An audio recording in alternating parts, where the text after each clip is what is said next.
Thank you for joining me for a special bonus episode of Once Upon a Crime. As you know, this month's series is titled Stranger Than Fiction, and it details true crime cases that inspired films. So imagine my delight when I discovered one of my favorite true crime authors had a new book being published this month that is also dedicated to this topic. Author Harold Schechter's new book, Ripped from the Headlines, The Shocking True Stories Behind the Movie's Most Memorable Crimes, is an anthology of 40 true crime cases and the movies they inspired. I was able to get a hold of a copy before it was released, and have used some portions of it for the episodes I covered this month. The stories of Belva Gardner and Beulah Anand and Chicago, and another case I'll be sharing with you next week for the last chapter of Stranger Than Fiction. I was able to speak to Harold Schechter about his new book, and also to talk true crime with him. You're probably familiar with some of his books. I interviewed him when his book Hell's Princess, The Mystery of Belle Gunness, Butcher of Men, was released in 2018. But he has many other books, including other anthologies like True Crime, an American Anthology, and the A to Z Encyclopedia of Serial Killers, as well as detailed biographies of serial killers Ed Gein, Carl Panzram, Jesse Pomeroy, Albert Fish, and others. I've been a big fan of Harold's books for some time, so I was excited to be able to talk with him once again and to be able to bring the conversation I had with him to you as a special bonus episode. I hope you enjoy it.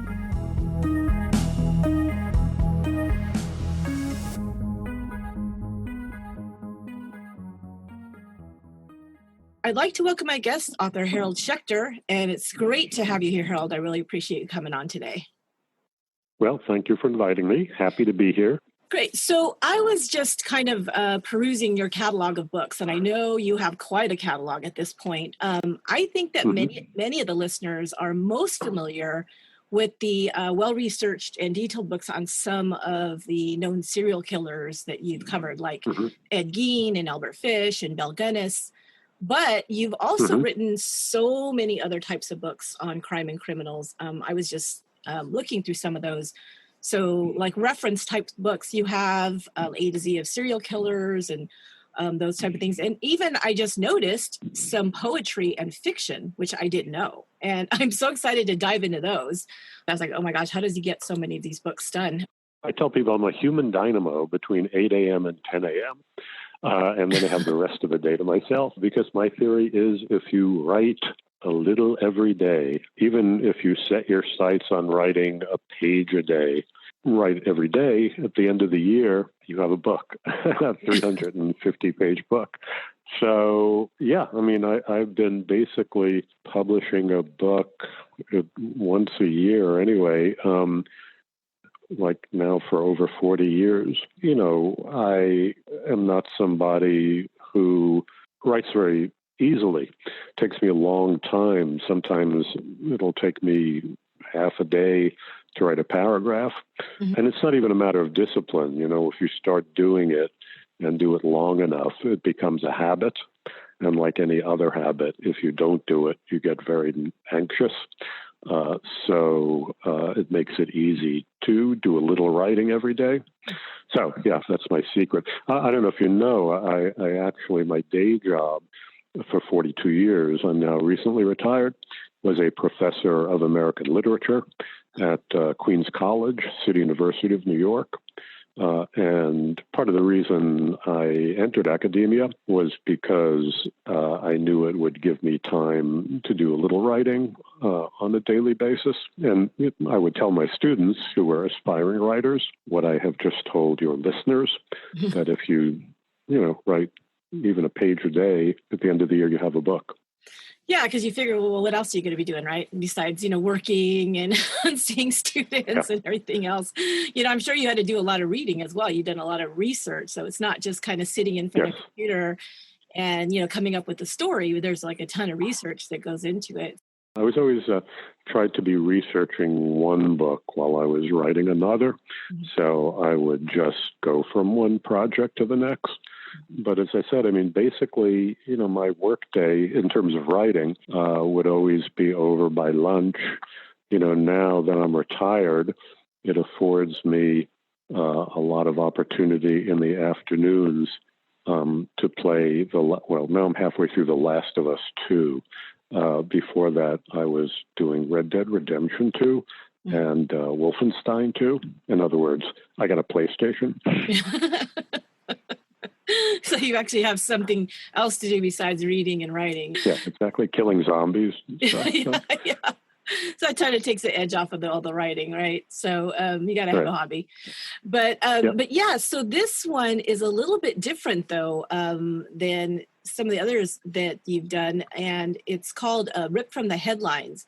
And I feel like it's a completely new way to look at true crime cases, some that people may have heard of and others that maybe they haven't. So tell us a little bit about it, about the book, and how you decided to make this, one of your projects. Ripped from the Headlines is a book that discusses 40 movies from classic films like Alfred Hitchcock's, well, not only Psycho, but Rope and Frenzy, Fritz Lang's M, Otto Preminger's Anatomy of a Murder, Frank Capra's Arsenic and Old Lace, to grade Z cult films like Tobe Hooper's Eaten Alive and Wes Craven's The Hills Have Eyes, although I'd rank that above grade Z. So it's about 40 fictional films that many people don't realize were inspired by true crimes. Nowadays, well, I was going to say when you go to the movies, we can't go to the movies now.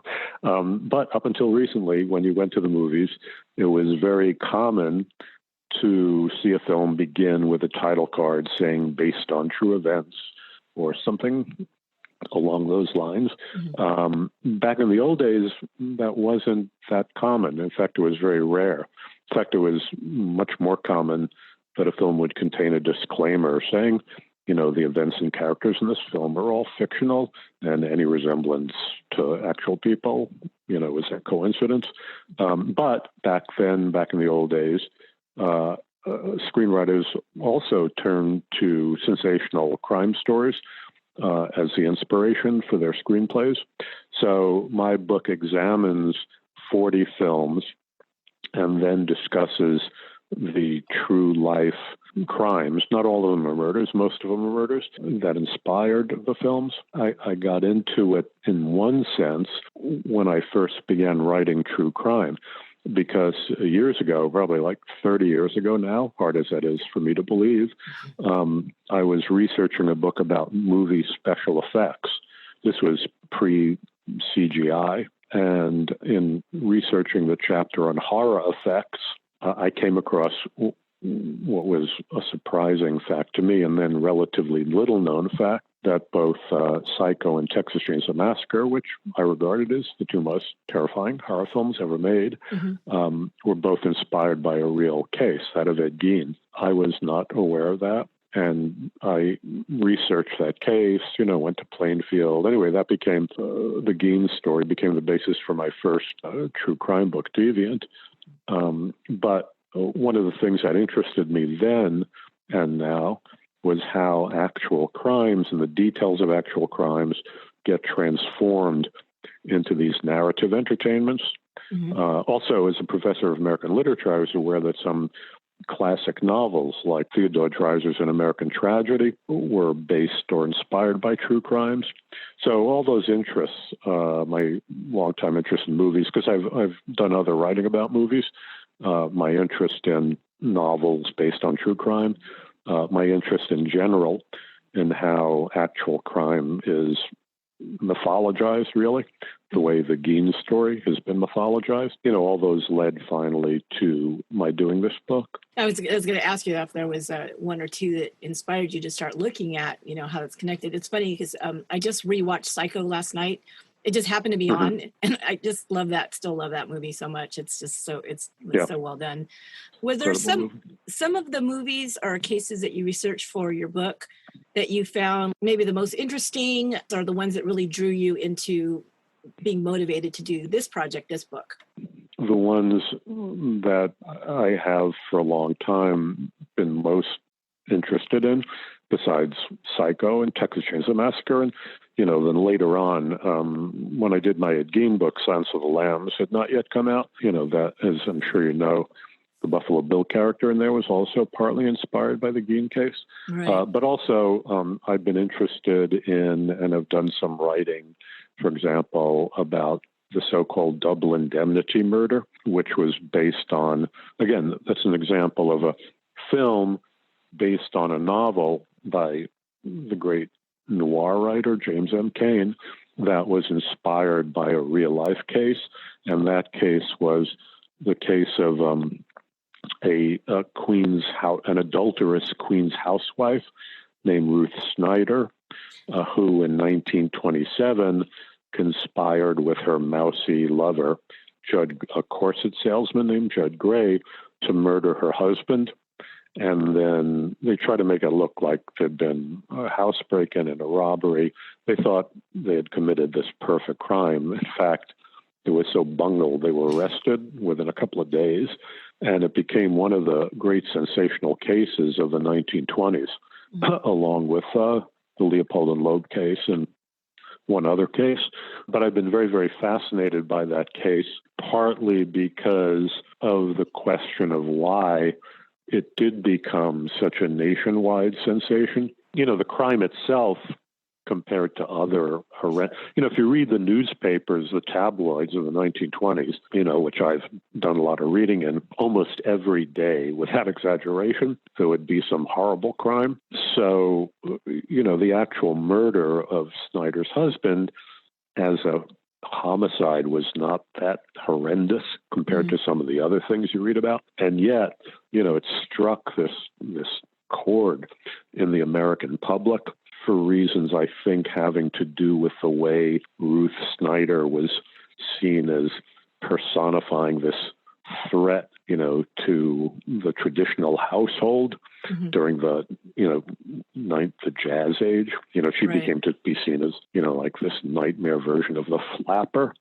So that always interested me about the case.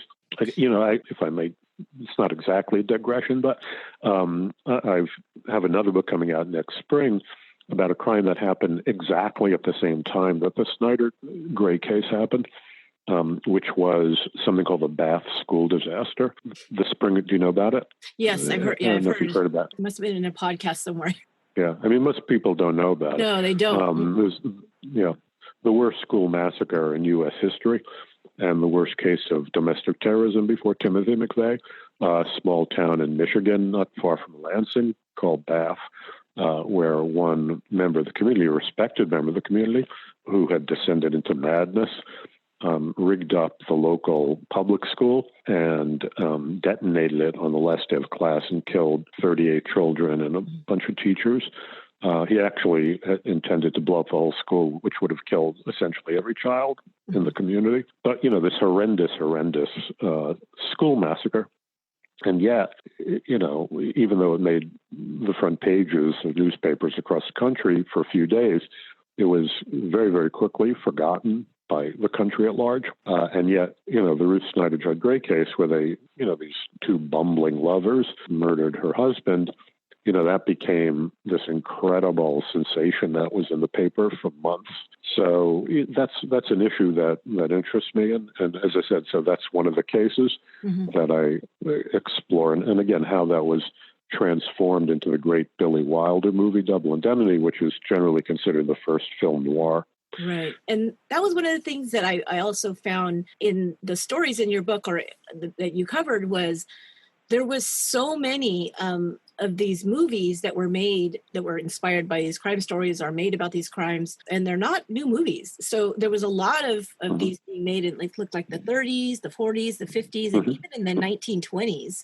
So that was a little surprising to me. Was that surprising to you at all? Well, as I said, I mean, I was surprised to discover that some movies that I've always loved had a factual basis, like Arsenic and Old Lace, this classic comedy, which was inspired by the case of this Connecticut woman, Amy Gilligan Archer, or Gilligan, one of them, I always forget, who ran an old age home and ended up poisoning dozens of, the inmates in the early 20th century.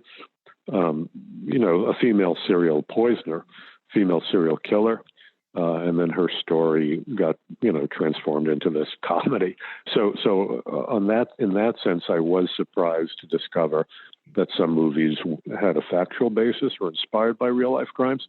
On the other hand, it didn't surprise me that that wasn't announced at the beginning of the movie. Partly because the Hollywood studio system back then, you had all these writers on payroll, and they were always going through the papers looking for stories that might, again, kickstart some screenplay for them. So in that sense, I wasn't surprised that, they would come upon some story and then use it as the basis for their own screenplays. Yeah. So one of the things that you brought up in the book that I didn't know a whole lot about, and I even kind of looked it up further, was you talked about the pre-Hayes era movies. And as I understand it, my limited understanding of it, it was a time before there was a strict code on the kind of topics or themes that were allowed in the movie. So they weren't like basically prohibiting those things. So they got away with a little bit more for a short amount of time, it sounds like.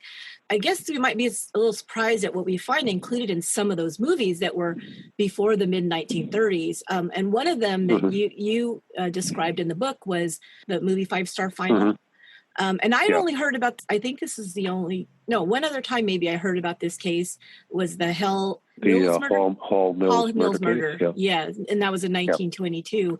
And like I said, I'm surprised. I hadn't heard much about it at all, really. And it seems like you would have, because, I mean, if you think about what you could put in a movie, if you're talking about this case, I mean, there's a murder, of course, there's a sex scandal, there's a mystery. So did you know much about this case before you researched your book? Yeah, I did know a fair amount about it, because years ago, there was a very good book written about it by famous lawyer William Kunstler, who, became very famous in the 1960s. He defended the Chicago 7, Abby Hoffman and that crew. He was sort of a radical lawyer, and he did a very good book on the Hall Mills case. The Hall Mills case was the other one I alluded to. I mean, there were 3 great murder trial sensations of the 1920s. And each one at the time, was regarded as the trial of the century, the crime of the century. The first was the case of the 2 college-age thrill killers, Leopold and Loeb, in 1924. And that's also in the book. I mean, that case, which these 2 very, very brilliant, very wealthy young college-age guys decided they were Nietzschean supermen and were going to prove it by committing, the perfect crime.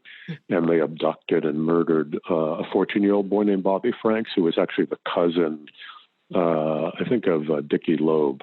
That became this hugely sensational case. They were defended at their sentencing trial by Clarence Darrow, the great defender. Right. And that case became the basis of Alfred Hitchcock's Rope and another film called Compulsion, which was based on a best-selling book. The other sensational case was the one I spoke about before, the Ruth Snyder Judd Gray double indemnity murder.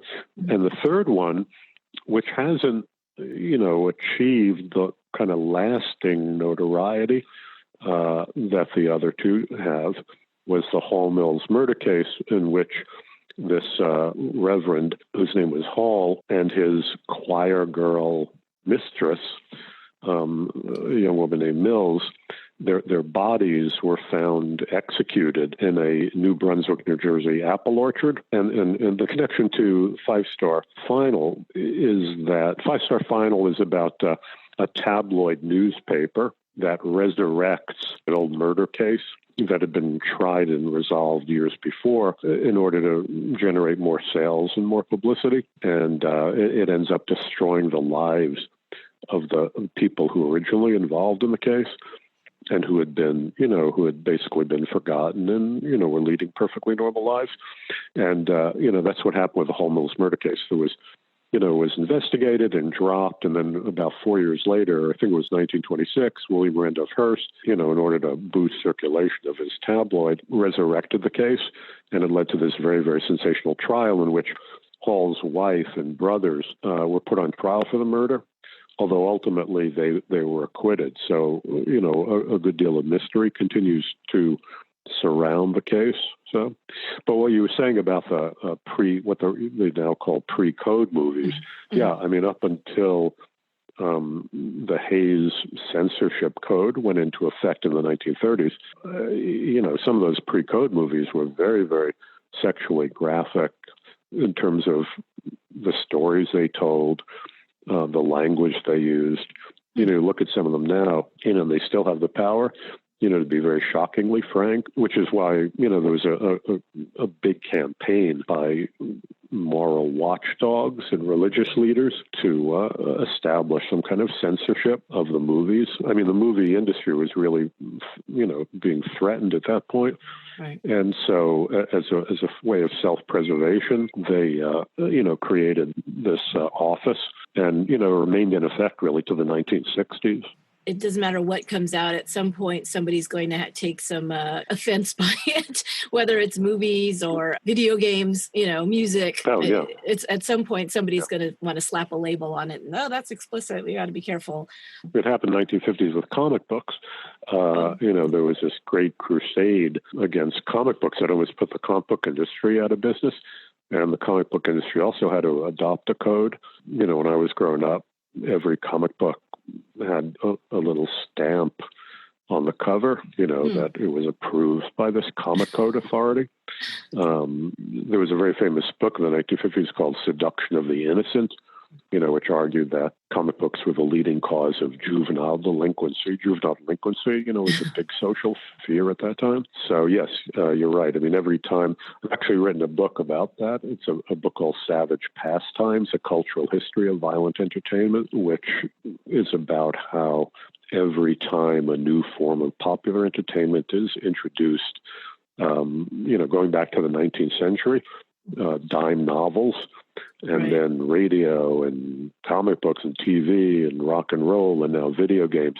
You always have the same pattern. There are always people who claim, that it's destroying the morals of the young. And then, then that blows over. And, I'm sure in, let's say, another decade or 2 decades, whatever, when people will be playing totally virtual reality kind of games in which you actually feel the zombie's blood splatter on your face after you shoot it. How far is too far? Back. Yeah.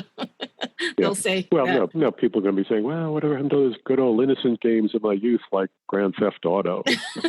Right. Which was a scandal, back in the day. So now, and I think we're actually still having that debate now. I mean, I hear this with the whole true crime genre that's now kind of exploded into, shows and podcasts and every other kind of offering, whether or not this is, sensationalizing, violence and using it as entertainment and is that, moral or not. Yeah.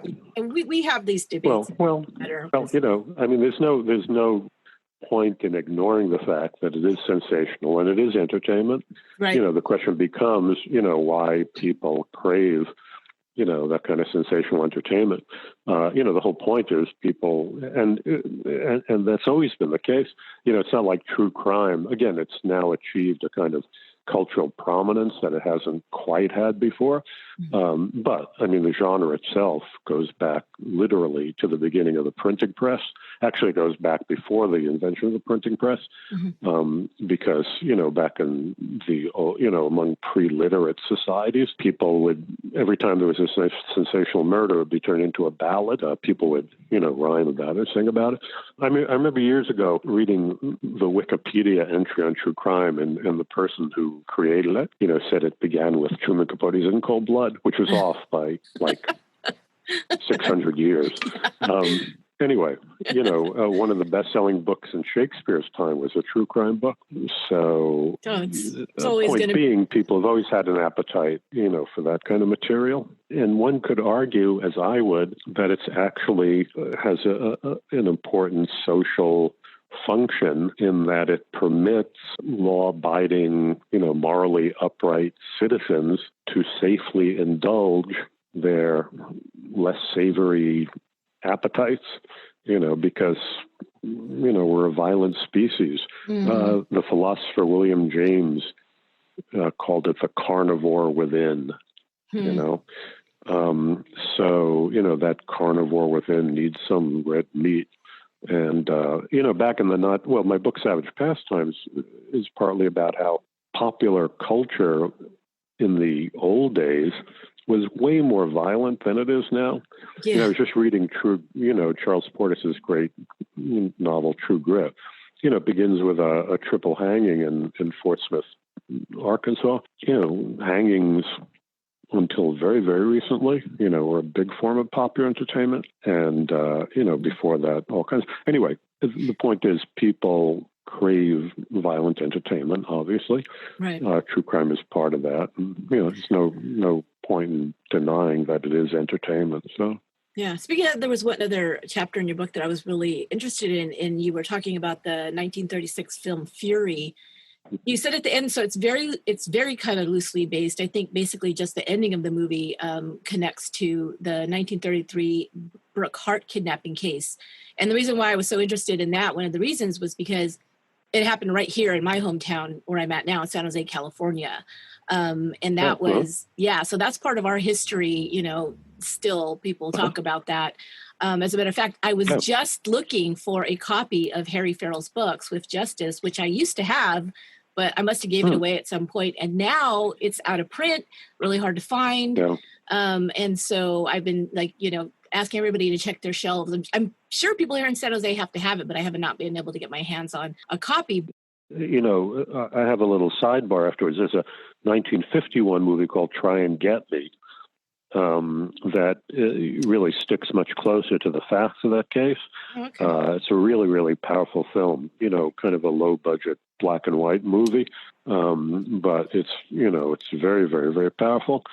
So if you're interested in the Brookheart kidnapping, I would, also highly recommend the film Try and Get Me.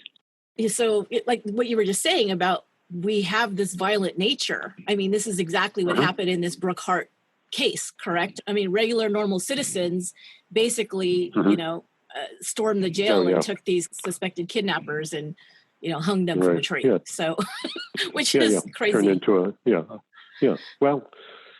turned into a lynch mob. I mean, lynch mobs are a not uncommon part of our history, as we know.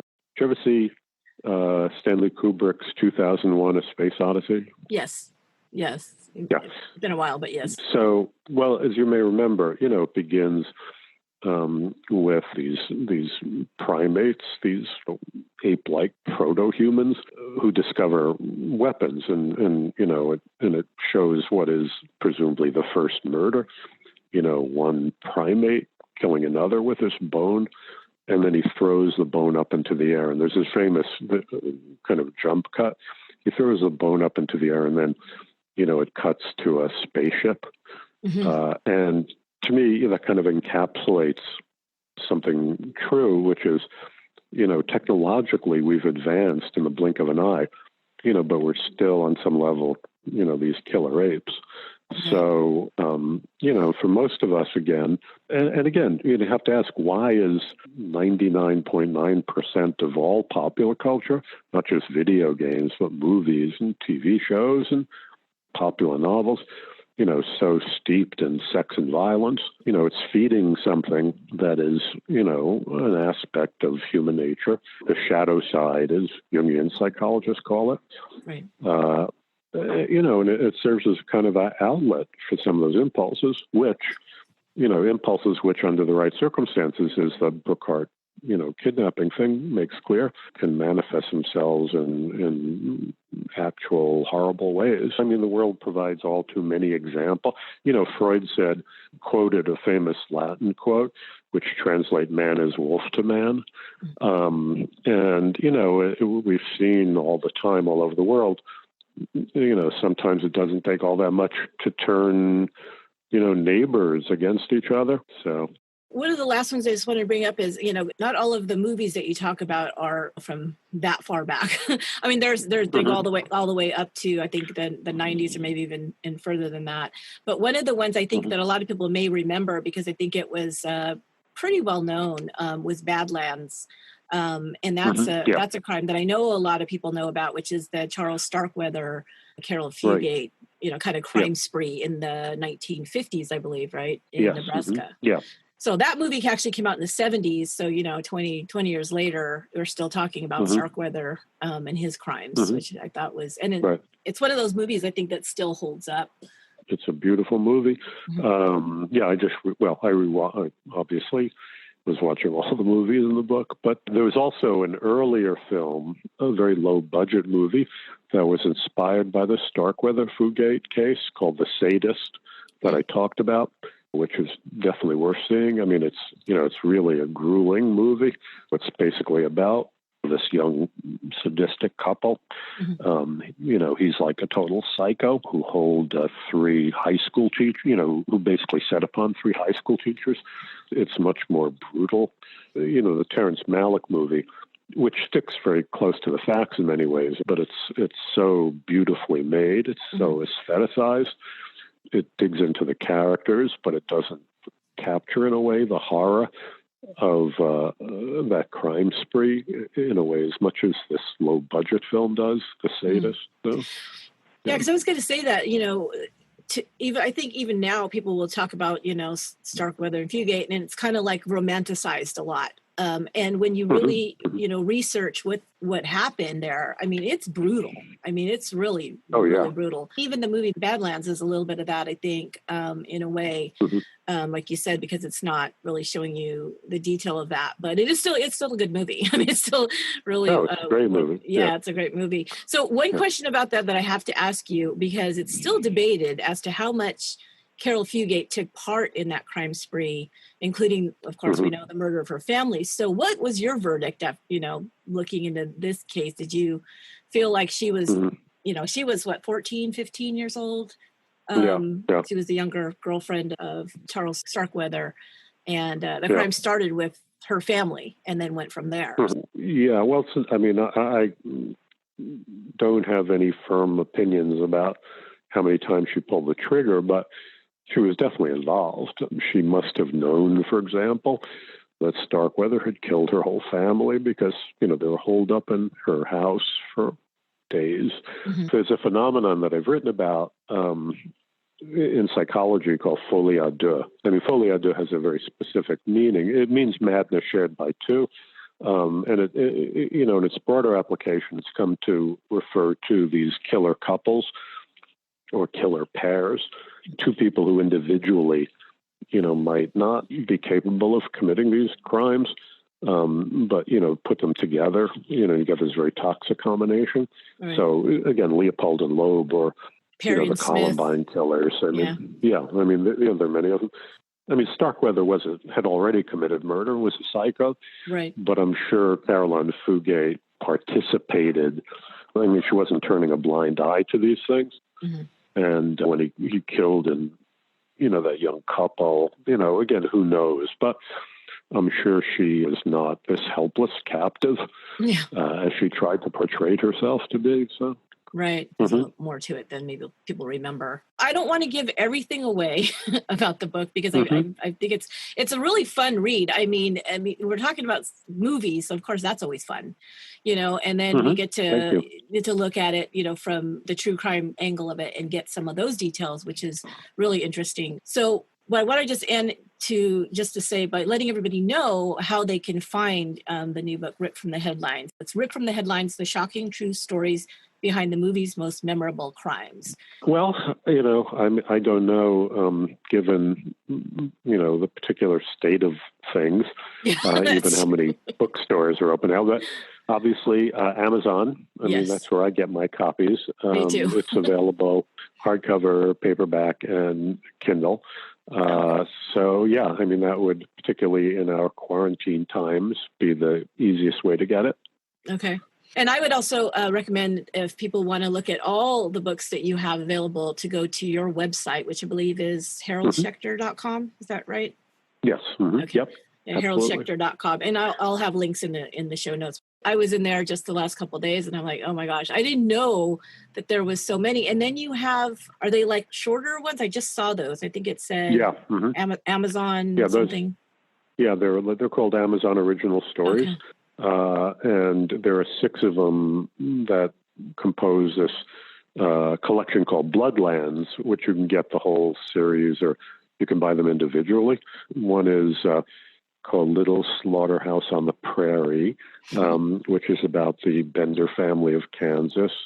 Can't even remember all of them. There's one on called Rampage about Howard Unruh, who is currently considered to be the first modern mass murderer. That was the one that I wanted to read first. Yeah. That's the one, because that one is a really interesting story that not a lot of people know about that one. Fascinating story. Yeah, I covered that on my podcast, but it's been like 2 or 3 years ago. But it was the first time I had heard of it. So when I saw that one, I'm like, I'm definitely picking that one up. I want to read all the details. Well, one of them actually kind of relates to what we've been talking about. There's one called The Pied Piper, about this guy, Charles Schmidt, who was a teenage psycho killer in Tulsa, I want to say. Now I can't exactly remember. But in any case, his story served as the basis for a very, very famous Joyce Carol Oates short story called Where You're Going, Where Have You Been? That's another example of, how authors will sometimes use true crime cases as the basis for their fiction. So there are 6 of those. They run about 50, 70 pages or something like that. So people could feel accomplished to read a whole book in a day. So yes, exactly. Yeah, I really appreciate you coming on. I'm really excited about the book. I've gone through the whole thing, but I need to go back and reread some, because I'm starting to make a list of like the movies that I need to watch or rewatch, along with them, because I think that will make it even more interesting, more fun to do. Yeah, absolutely. Thank you. Thank you so much. Yeah, Thanks for having me on. Thank you. I appreciate it. That will do it for this episode of Once Upon a Crime. I want to thank my guest once again, author Harold Schechter. I had a lot of fun talking with him. The book, once again, is titled Ripped from the Headlines, The Shocking True Stories Behind the Movie's Most Memorable Crimes. You'll find chapters on some other cases I've covered in the past on Once Upon a Crime in Harold's book, including the Jesse James Hollywood case that inspired the movie Alpha Dog, and as we mentioned, the Charles Starkweather murder spree that inspired Badlands, and the so-called Lonely Hearts killers, Martha Beck and Raymond Fernandez. The movie inspired by that killer couple was The Honeymoon Killers. I've included a link in the show notes to Harold Schechter's website, where you can find out about more of his books and purchase them as well. Thanks again for joining me. I'll be back on Monday with the last chapter of Stranger Than Fiction, and I hope you'll join me then. Until next time, be good to one another.